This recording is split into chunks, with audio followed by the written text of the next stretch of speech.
اعوذ باللہ من الشیطان الرجیم، بسم اللہ الرحمن الرحیم۔ حاضر و ناظر، رسول اللہ صلی اللہ علیہ وسلم ہر جگہ حاضر ناظر نہیں ہیں، حیات طیبہ میں بھی نہیں تھے، اور اب جب کہ آپ صلی اللہ علیہ وسلم اللہ کے پاس جا چکے ہیں تب بھی نہیں تھے۔ نصوص قرآن و سنت اور ائمہ سلف کی تصریحات سے یہی بات ثابت ہے۔ دلائل ملاحظہ ہوں۔ قرآنی دلائل۔ دلیل نمبر 1، اللہ تعالیٰ فرماتا ہے سورہ آل عمران کی آیت نمبر 44 میں، اے نبی، جب لوگ مریم کی کفالت کے لیے قرعہ اندازی کر رہے تھے تب آپ ان کے پاس نہیں تھے، نہ ہی آپ اس وقت ان کے پاس تھے جب وہ جھگڑ رہے تھے۔ حافظ ابن کثیر رحمۃ اللہ علیہ اس آیت کی تفسیر میں فرماتے ہیں، اے محمد صلی اللہ علیہ وسلم، آپ ان کے پاس نہیں تھے کہ اس واقعے کا آنکھوں دیکھا حال بیان کرتے، بلکہ اللہ نے آپ کو بتا دیا، گویا آپ اس وقت ان کے پاس موجود تھے جب وہ مریم علیہ السلام کے معاملے میں قرعہ اندازی کر رہے تھے۔ تفسیر ابن کثیر جلد 2 صفحہ 42۔ دلیل نمبر 2، فرمان باری تعالیٰ ہے سورہ قصص آیت نمبر 44 میں، اے نبی، آپ کوہ طور کی مغربی جانب حاضر نہ تھے جب ہم نے موسیٰ علیہ السلام کو نبوت عطا کی تھی، نہ تو آپ موجود تھے اور نہ آپ دیکھ رہے تھے۔ حافظ ابن کثیر رحمۃ اللہ علیہ اس آیت کی تفسیر میں فرماتے ہیں، اے نبی، آپ اس واقعے کے وقت حاضر نہ تھے بلکہ اللہ نے آپ کو اس کی اطلاع بذریعہ وحی دی ہے۔ تفسیر ابن کثیر جلد 6 صفحہ 240۔ دلیل نمبر 3، سورہ قصص آیت نمبر 46، جب ہم نے آواز دی تھی تب آپ طور کی طرف نہیں تھے، بلکہ یہ آپ کے پروردگار کی طرف سے ایک رحمت ہے، اس لیے کہ آپ ان لوگوں کو ہوشیار کر دیں جن کے پاس آپ سے پہلے کوئی ڈرانے والا نہیں پہنچا اور وہ نصیحت حاصل کر لیں۔ دلیل نمبر 4، فرمان الہی ہے سورہ قصص آیت نمبر 45 میں، اے نبی، آپ مدین میں مقیم نہیں تھے کہ ان پر ہماری آیات تلاوت کرتے، بلکہ یہ خبریں ہم ہی آپ تک پہنچانے والے ہیں۔ دلیل نمبر 5، ارشاد باری تعالیٰ ہے سورہ صاد آیت نمبر 69-70 میں، کہہ دیجئے کہ مجھے ان بلند قدر فرشتوں کی بات چیت کا کوئی علم نہیں ہے جب وہ تکرار کر رہے تھے۔ دلیل نمبر 6، فرمان باری تعالیٰ ہے سورہ یوسف کی آیت نمبر 102 میں، یہ غیب کی خبریں ہیں جو ہم آپ کی طرف وحی کر رہے ہیں۔ آپ اخوان یوسف کے پاس نہ تھے جب انہوں نے یوسف علیہ السلام کو کنویں میں پھینکنے کا پختہ عزم کر لیا تھا، وہ مکر کر رہے تھے۔ امام ابن جریر طبری رحمۃ اللہ علیہ المتوفی 224 تا 310 ہجری لکھتے ہیں، اللہ تعالیٰ نے نبی کریم صلی اللہ علیہ وسلم سے فرمایا کہ آپ اس وقت یوسف علیہ السلام کے بھائیوں کے پاس حاضر نہیں تھے جب انہوں نے یوسف علیہ السلام کو گہرے کنویں میں پھینکنے کا پورا ارادہ کر لیا تھا، اور اس بارے میں ان کی آراء متفق ہو گئی تھی اور ان کے عزائم پختہ ہو گئے تھے۔ تفسیر طبری جلد 13 صفحہ 98۔ ان دلائل سے ثابت ہوتا ہے کہ رسول اللہ صلی اللہ علیہ وسلم ہر جگہ حاضر و ناظر نہیں ہیں۔ اس کے باوجود بعض لوگ نبی کریم صلی اللہ علیہ وسلم کا ہر جگہ حاضر و ناظر ہونا قرآن و حدیث سے ثابت کرنے کی کوشش کرتے ہیں، جبکہ صحابہ، تابعین اور ائمہ دین میں سے کوئی بھی یہ عقیدہ نہیں رکھتا تھا۔ سوال ہے، کیا اسلاف امت ان دلائل سے واقف تھے؟ اگر تھے اور یقیناً تھے تو آخر انہوں نے ان دلائل کی روشنی میں عقیدہ حاضر و ناظر ثابت کیوں نہیں کیا؟ جب وہ سب سے بڑھ کر کتاب و سنت کو سمجھنے والے اور اس کے مطابق عقیدہ بنانے والے تھے، کیا ان کا یہ عقیدہ اختیار نہ کرنا اس بات کی واضح دلیل ہے کہ عقیدہ حاضر و ناظر بدعتی اور گمراہ کن عقائد ہیں؟ فہم دین میں سلف صالحین کی مخالفت وہی کر سکتا ہے جو عقیدہ اہل سنت سے منحرف ہوگا۔ بعض لوگ نبی کریم صلی اللہ علیہ وسلم کے ہر جگہ حاضر و ناظر ہونے پر یہ آیت پیش کرتے ہیں، سورہ فیل کی آیت نمبر 1، نبی کیا آپ جانتے ہیں کہ تیرے رب نے ہاتھی والوں کا کیا حشر کیا؟ یہاں رویت کا ذکر ہے۔ رویت دو طرح کی ہوتی ہے، بصری اور علمی۔ مذکورہ آیت میں رویت علمی ہے، جبکہ بعض احباب یہاں سے رویت بصری مراد لیتے ہیں اور باور کرانے کی کوشش کرتے ہیں کہ نبی کریم صلی اللہ علیہ وسلم نے ہاتھی والوں کی ہلاکت کا مشاہدہ کیا ہے۔ یہ قرآن کی واضح تحریف ہے۔ امام بخاری رحمۃ اللہ علیہ نے علم ترا کا معنی علم تعلم کیا ہے، صحیح بخاری حدیث نمبر 4700۔ لہذا یہاں رؤیت علمی مراد ہے۔ ذرا اس فرمان باری تعالیٰ پر بھی غور کیجیے۔ یاسین آیت نمبر 77، کیا انسان جانتا نہیں کہ ہم نے اسے ایک حقیر نطفے سے پیدا کیا ہے اور اب وہ کھلم کھلا جھگڑتا پھرتا ہے؟ کیا کوئی یہاں یرا کا معنی دیکھنا کر سکتا ہے؟ یقیناً یہاں رویت علمی مراد ہے۔ کیا اس امت میں بھی رویت بصری ہی مراد لی جائے گی؟ سورہ یاسین اور انعام آیت نمبر 6، کیا وہ کفار جانتے نہیں کہ ہم نے ان سے پہلے کتنی قوموں کو ہلاک کیا؟ کوئی ہے جو یہاں بھی رویت بصری مراد لے کر کفار مکہ کے ہر جگہ حاضر و ناظر ہونے کی عقیدہ پیش کرے گا؟ اس جیسی اور بہت سی آیات موجود ہیں، ہر آیت میں رویت علمی مراد ہے، نہ فہم لوگ۔ حدیثی دلائل۔ دلیل نمبر 1، سیدہ عائشہ رضی اللہ عنہا بیان کرتی ہیں، میں نے ایک رات رسول اللہ صلی اللہ علیہ وسلم کو بستر سے گم پایا تو آپ صلی اللہ علیہ وسلم کو تلاش کرنے لگی، صحیح مسلم حدیث نمبر 486۔ دلیل نمبر 2، سیدنا ابو قتادہ رضی اللہ عنہ بیان کرتے ہیں، صبح ہوئی تو لوگوں نے نبی کریم صلی اللہ علیہ وسلم کو گم پایا، صحیح مسلم حدیث نمبر 681۔ دلیل نمبر 3، سیدنا عبداللہ بن مسعود رضی اللہ عنہ فرماتے ہیں، ہم ایک رات رسول اللہ صلی اللہ علیہ وسلم کے ساتھ تھے، آپ کہیں گم ہو گئے، ہم نے آپ کو وادیوں اور گھاٹیوں میں تلاش کیا، پھر ہم نے سوچا کہ آپ پر جنوں یا انسانوں نے حملہ کر دیا ہو۔ وہ ساری رات ہم نے پریشانی اور اذیت میں بسر کی۔ صبح ہوئی تو آپ صلی اللہ علیہ وسلم غار حرا کی جانب سے تشریف لائے۔ ہم نے عرض کیا اللہ کے رسول، ہم آپ کو تلاش کرتے رہے لیکن آپ نہ ملے، پوری رات پریشانی اور اذیت میں گزری۔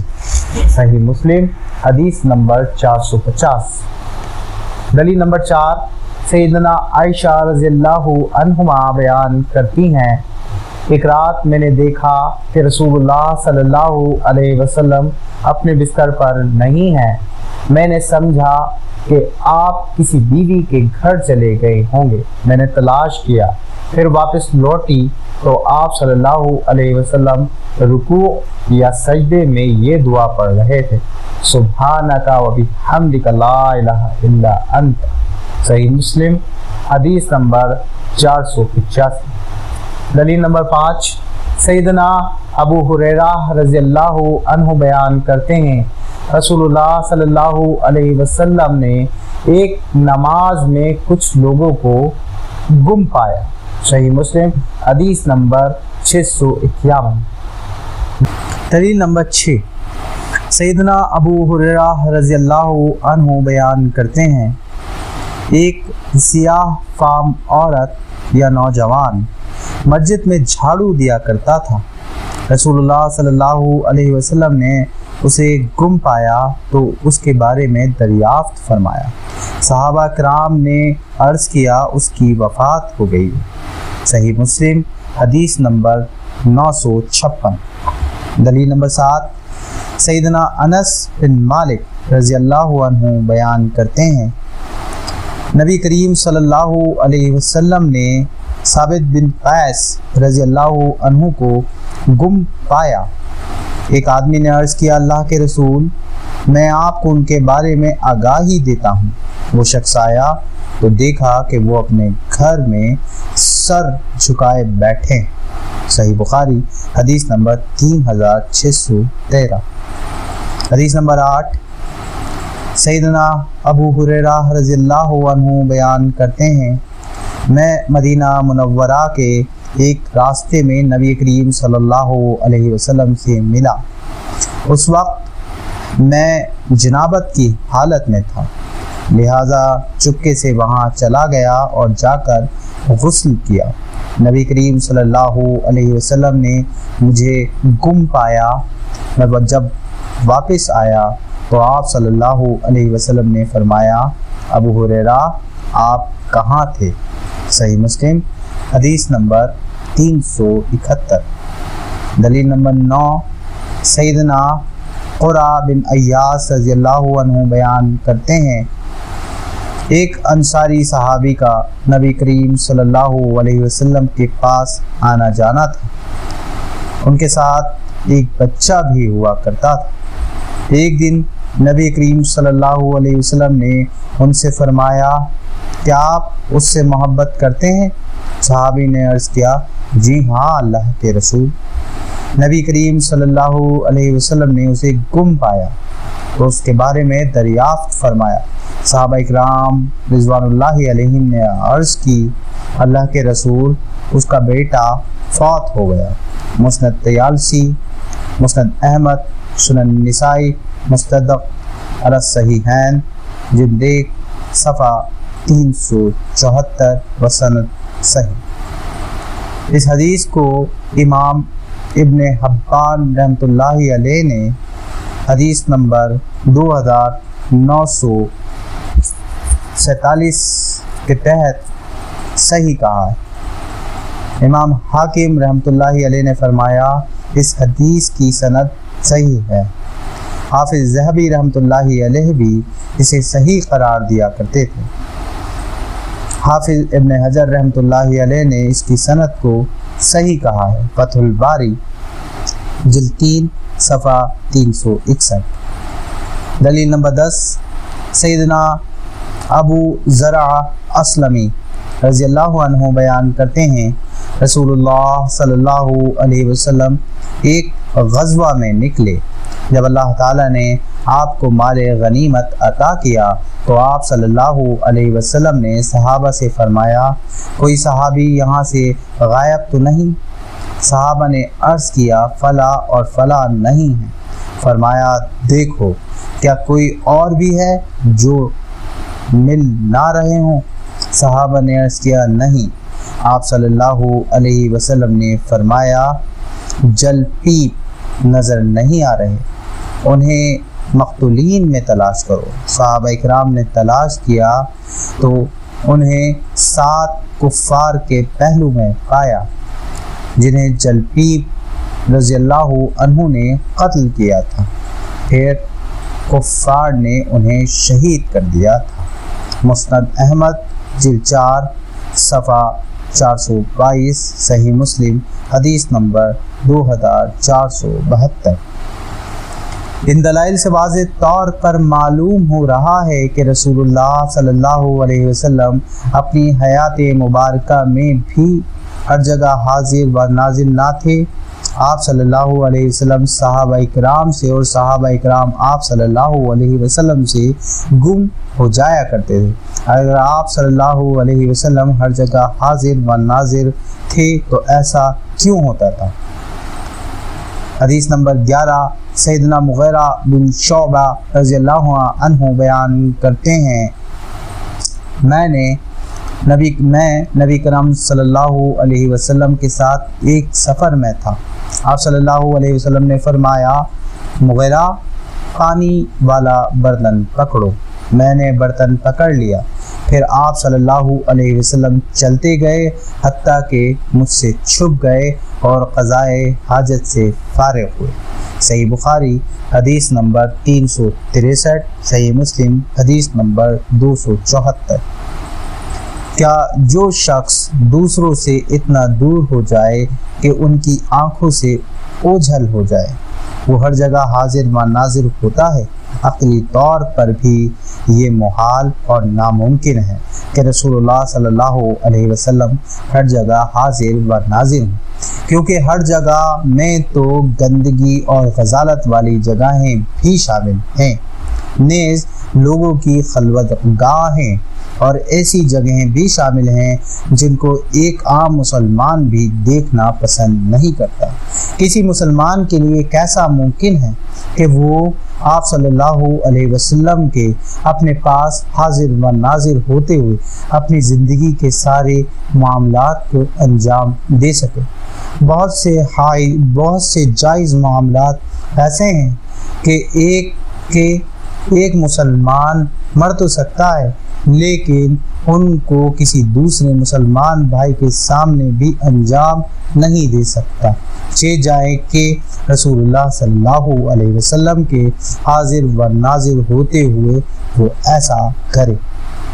حدیث نمبر 12، سیدہ عائشہ رضی اللہ عنہا بیان کرتی ہیں میں نے رسول اللہ صلی اللہ علیہ وسلم کے زمانے میں ایک رات عشاء کے بعد دیر کر دی، پھر آئی تو آپ صلی اللہ علیہ وسلم نے پوچھا کہاں تھیں؟ عرض کیا میں آپ کے ایک صحابی کی قرات سن رہی تھی، میں نے نہ اس کی قرات کی طرح کوئی قرات سنی ہے نہ اس کی آواز کی مانند کوئی آواز۔ پھر آپ صلی اللہ علیہ وسلم کھڑے ہوئے اور میں بھی آپ کے ساتھ کھڑی ہو گئی حتیٰ کہ آپ صلی اللہ علیہ وسلم نے قاری کی قرات سنی، پھر میری طرف متوجہ ہوئے اور فرمایا یہ ابو حذیفہ کے آزاد کردہ غلام سالم ہے، تمام تعریفیں اس اللہ ہی کے لیے ہیں جس نے میری امت میں اس طرح کے لوگ پیدا کیے ہیں۔ سنن ابن ماجہ حدیث نمبر 1338۔ یہ روایت مسند احمد، مسند بزار، مصدق علی صحیحین میں بھی موجود ہے۔ اس حدیث کو امام حاکم نے بخاری اور مسلم کی شرط پر صحیح قرار دیا ہے۔ حافظ ذہبی نے ان کی موافقت بھی کی ہے۔ حافظ حیثمی فرماتے ہیں کہ اس کے راوی صحیح بخاری والے ہیں۔ معجم الزوائد جلد 9 صفحہ 300۔ حافظ ابن کثیر رحمۃ اللہ علیہ نے اس کی سند کو جیت کہا ہے۔ مقدمہ تفسیر ابن کثیر جلد 1 صفحہ 63۔ حافظ بوصیری رحمۃ اللہ علیہ کہتے ہیں یہ سند صحیح ہے اور اس کے سارے راوی ثقہ ہیں۔ مصباح الزجاجہ جلد 1 صفحہ 534۔ حدیث نمبر 13۔ نبی کریم صلی اللہ علیہ وسلم نے فرمایا، ابو بکر رضی اللہ عنہ میرے پاس آئے اور کہنے لگے، اللہ کے رسول آپ کہاں تھے؟ میں نے آپ کو آپ کے گھر میں تلاش کیا تھا۔ میں نے کہا کہ آپ کو معلوم ہے کہ میں آج رات بیت المقدس گیا تھا۔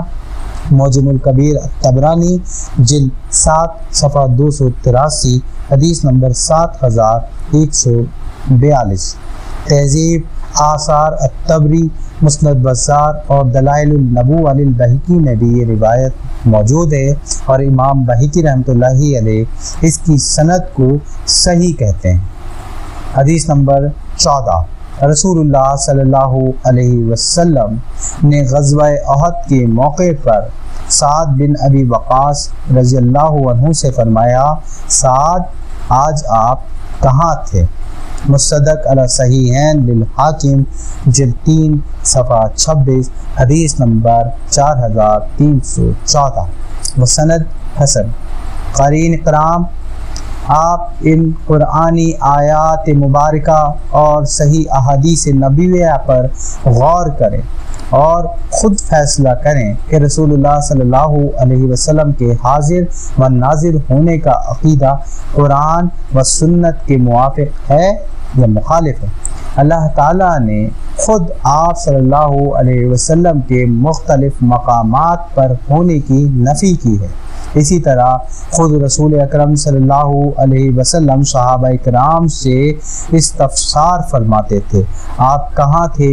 نیز صحابہ کرام بھی آپ صلی اللہ علیہ وسلم سے پوچھ لیتے تھے، آپ کہاں تھے؟ نبی کریم صلی اللہ علیہ وسلم ہر جگہ حاضر و ناظر ہوتے تو آپ کو اور صحابہ اکرام کو یہ کہنے کی کیا ضرورت تھی؟